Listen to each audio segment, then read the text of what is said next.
What's up, guys? Welcome back to Newswave. So as we head towards Thursday with the Game Awards, there are going to be a lot of rumors and reports popping up this week. One in particular already caught a lot of traction this weekend, as it is calling for a big-time remake to happen from Konami. We'll go over that here today. Also, we are going to be talking about a funny story that I thought I'd throw in here because we've been dealing with so many resellers and scalpers over the last couple of years with these newer game consoles. Turns out things aren't going so well for them as they head into the holiday season. And we'll also be talking about Retro Studios and actually a Metroid game that was pitched a while ago that didn't pan out. Guys, if you enjoy these videos, make sure you hit that like button, helps out a ton. And if you're new here to the Spawnwave channel, make sure you subscribe down below. And we're going to start today with the Video Game Awards happening on Thursday. And one of the big criticisms around this event is that it just goes on and on and on. I mean, you'll look down and you're like, this was a 3.5 to 4 hour time commitment. Turns out this year, not so much. We can see this posted up over on VGC, transcribed some talks from Jeff Keighley in a Twitter space, where he says, one thing we're doing this year is we're trying to make the show a little bit shorter. I won't say anything officially until we're through our rehearsals, but we think it's going to be a significantly shorter show this year. He also mentioned that they have 30 to 40 games that will be featured, showing new content and a fair number of game announcements here. So it's gonna be shorter. 30 to 40 game announcements that hopefully means it's gonna be a show that moves along at a faster pace. But like I said before, there are definitely some down moments to where just not a lot's happening or games are being shown that aren't exactly lighting the world on fire or anything. So I'm hoping for a show that is maybe a solid 2 hours long. Remember, Valve is also giving away a Steam Deck every minute, so kind of makes sense why they might want that a bit shorter this time. Also, we did have Need for Speed Unbound officially released last weekend. We're starting to get an early indication as to the sales numbers for this one, and we can see this posted up by Christopher Dring over on Twitter. Need for Speed Unbound UK box launch sales are 64% down compared with Need for Speed Heat. Digital data will make that a bit better, but I really don't know why EA keeps persisting with this series if they're not going to back it. Deserved better. 78% of box sales were on PS5, and I'll agree with that because I didn't see much advertising necessarily for Need for Speed Unbound. Certainly not that if you were part of EA Play or Xbox Game Pass Ultimate, that you could play it for just 10 hours. Outright it. If you have Game Pass Ultimate right now, you can go play Need for Speed Unbound for 10 hours, see if you like it, and then you can kind of go from there. And it's unfortunate because I do think it's a solid Need for Speed game, especially if you didn't play Need for Speed Heat. This is going to be a newer experience for you. Played Need for Speed Heat, it's a better version of that game. I am enjoying my time with it.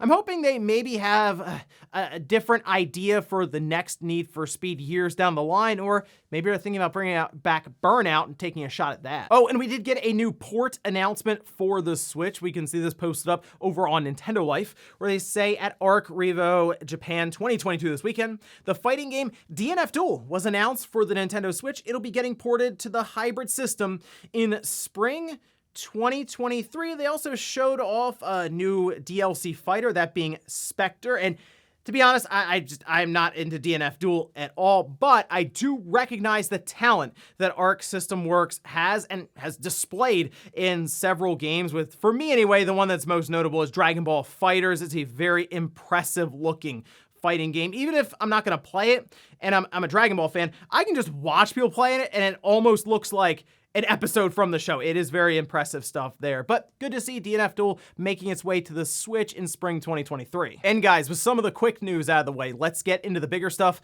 Let's start right away with a big title that was rumored over the weekend, and a lot of that has to do with the Game Awards coming up and a publication wanting to just get that info out there just in case it is indeed announced at the big event. We can see this posted up by, I'd say Area. Not really sure how to say the website necessarily, so I'll stick with that. This is also being translated using Google Translate, so here's hoping it at least sounds correct when I read it. But it says, we receive information that tells us that Metal Gear Solid Remake is in development for PS5, and its official announcement would be made. And they have some bullet points here as well, going over some of the information that they've received from, as they say, anonymous sources. The game has been in development for several years. Metal Gear Solid Remake would be a game that will only be released on the PS5, as they mentioned, similar to the situation with Demon's Souls, it would not come to the PS4. There is no data on the study that is working on it or its release date. Okay, so who is working on it developer-wise, and then a release date for it, and that the announcement would just be soon, which covers weeks or even months. Basically, this could be announced at the Game Awards, could be announced next year. It could not be announced at all because it's not an actual thing. And I've been considering the situation with Konami more and more since we've had the whole Silent Hill blowout, and they just basically said, hey, who wants to make Silent Hill? Anyone, who raise your hand. And then a bunch of people did, and here we are now with a bunch of Silent Hill games coming up starting next year. And the word's been for a while that Konami is doing this with many of their intellectual properties. Silent Hill, Castlevania, Metal Gear Solid. Those are the ones that are the most notable currently. So where we are right now is there's a Metal Gear Solid 1 remake in development. There's a Metal Gear Solid 3 game in development being remade. The remasters are apparently coming back. Konami themselves has said that the remasters will return at some point. To me, it kind of sounds like a lot of wires are getting crossed. And as weird as it sounds right now, I'm sort of leaning towards Metal Gear Solid 3 being the game that's going to get the remake treatment. And some of this has to do with Virtuos, well, being named. We don't have a name specifically for a studio that would be working on this Metal Gear Solid remake, although Bluepoint has been rumored over and over and over again. We got to a position where we thought Metal Gear Rex was heard in Demon's Souls as sort of a tease towards their next project. But Virtuos been caught in video form with Metal Gear, the art of Metal Gear on someone's desk. And hey, maybe they like the art of Metal Gear. Maybe they're studying up because they are doing a full-on remake for Metal Gear Solid 3. But that's the one I have been hearing more and more recently, even though I think it makes more sense to do a Metal Gear Solid 1 remake for current times. The technology that's available with the PS5 versus what they did with the GameCube with Twin Snakes. And to be honest, at that time, it seems like that game came out sooner than they would have liked, as there are mechanics that are part of the game that kind of breaks different parts. But trust me, I would like all of these rumors to be correct, with Metal Gear Solid 1 getting a remake, 3 getting a remake, and all of the remasters releasing. I just would like to see Metal Gear come back in some capacity, and I know it's tough for Konami because of the strained relationship they have with Kojima, but as long as they don't do a Metal Gear Survive 2 and they just kind of pass some of this stuff off to other developers who would like to do remakes and maybe eventually a brand new Metal Gear Solid, I think it'd be interesting to at least see what ideas they can come up with. Again, as long as it's not Metal Gear Survive 2. But hey, at least we don't have to wait longer than a couple of days as we get towards the Game Awards to see if maybe this is one big reveal set for Thursday. Next up, let's talk about the Callisto protocol, because reviews went live for this thing midnight on Friday. And I actually put a video up because I had a code sent over a bit early, and I mostly just wanted to capture the first hour or so of gameplay and some of my initial thoughts on it. Since then, I've been playing more, but first, let's take a look at the reviews that went up over on Metacritic, this being for the PlayStation 5. Unfortunately, the PC version was kind of a wash when it released, since it had some issues with stuttering and performance. They have been releasing patches and fixes for it, but it's too late when it comes to reviews. It got hit. But with the PS5 on 48 critic reviews, currently sitting at a 74, and this is one of the more split games I can remember, because you can see the split: 34 positive, 13 mixed, 1 negative. You have some people giving this game a perfect score. You have others giving it a 2 or even a 3 out of 10. And from what I can tell with this game, the most divisive part is the combat. It either clicks with you or it doesn't. And for me, I've been kind of on and off with this game. Earlier on, I didn't understand what was going on when it came to some of the gameplay decisions and some of the setups they had, especially with that camera and the inability to fight more than 2 enemies at once. But as I've been getting further and further into it, they open up the combat more and more with new, I'll say, items and different parts of the plot. The combat has become more complex and interesting to take part in, and it does help to fight against multiple enemies. So if you're playing the Callisto Protocol and you're an hour or two in and you're like, this is dumb, the combat's terrible, you want to give it a little longer, because I will say the combat's growing on me as I become, well, more and more capable at it with the character and the different weapons I have at my disposal. However, combat aside, the visuals are really impressive. The 3D audio certainly stands out to me, and that's kind of what I was envisioning to come out of the talk with Mark Cerny, where he was mentioning the 3D audio and some of the effects that it can have in games, where with a horror game, it makes a lot of sense because they do make it sound like things are behind you, above you, side to side, and that can kind of throw you off and give you that really creepy feeling without having to try to do a jump scare every few minutes. The game is $70, so you're going to want to do a lot of research on this one to see if it's something you'd be interested in picking up, or hey, just hang out and wait for a sale. They're going to do more and more content drops anyway throughout 2023 with things like New Game Plus and apparently a bunch of new death animations for your main character, part of the season pass. But let me know what you think about the Callisto Protocol if you picked it up and been playing through it. Next up, let's talk about resellers and scalpers when it comes to a lot of the electronics that we've been trying to get for the last couple of years. Trust me, I see it down in the comments section when it comes to finding a PlayStation 5 especially, but video cards were right there with it. In some cases were just worse overall.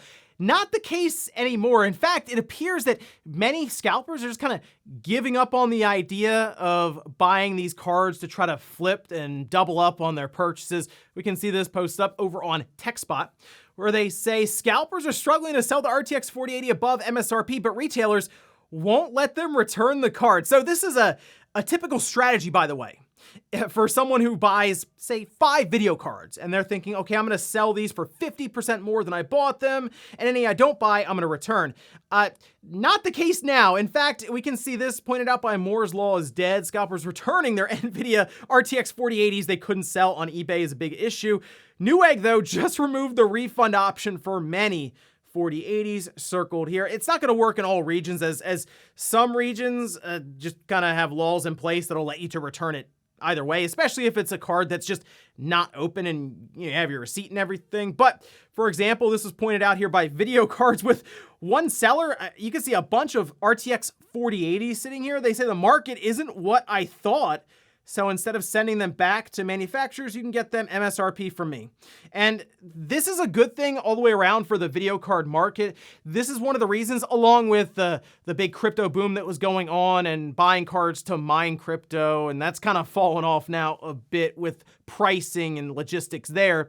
But that coupled with people buying to resell to the people mining who didn't really, they just had blank checks essentially to buy these cards, just pushed video cards up to 2 or even 3 times their value. And that trend has carried on, but there's a lagging effect when it comes to the market and how much you can sell these cards for. And yeah, some of these resellers now are getting left holding the bag, which means they could be more hesitant the next time we have a big video card release or even game console release. As I've noticed, we're getting into the holidays, the PS5 and the Xbox Series haven't really spiked in price like I was thinking they would.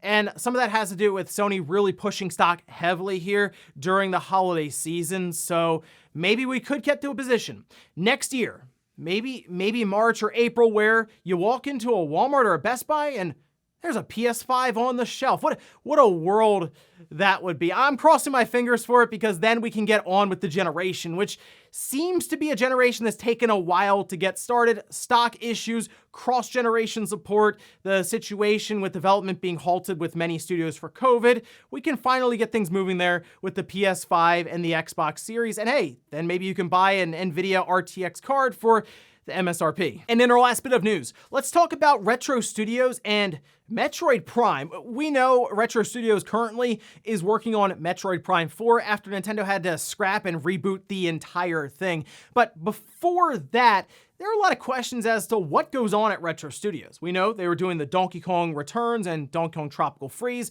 Before that, Metroid Prime 1, 2, and 3. But it appears between Metroid Prime 3 and Donkey Kong Country Returns, there's a possibility that they could continue on with the Metroid series, just maybe in a different genre. We can see this post up by Nintendo Life, where they say, "Did you know gaming has been able to uncover one of the developers' other projects that never saw the light of day?" By the way, Did You Know Gaming has really been on it, digging up a lot of very interesting behind the scenes stuff.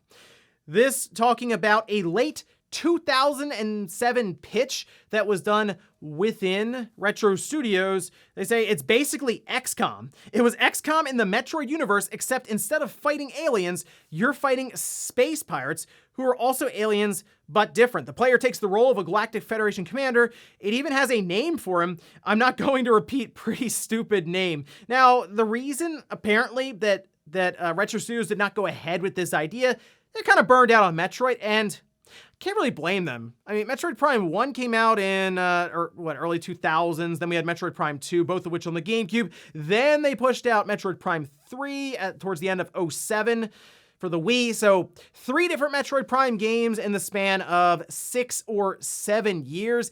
Maybe they wanted to go do something else, but this would have been an interesting idea because we look at Metroid now as having the 2D Metroid series, with Dread most recently making a return for the 2D Metroid franchise. And then we have Metroid Prime, the 3D shooter adventure style game.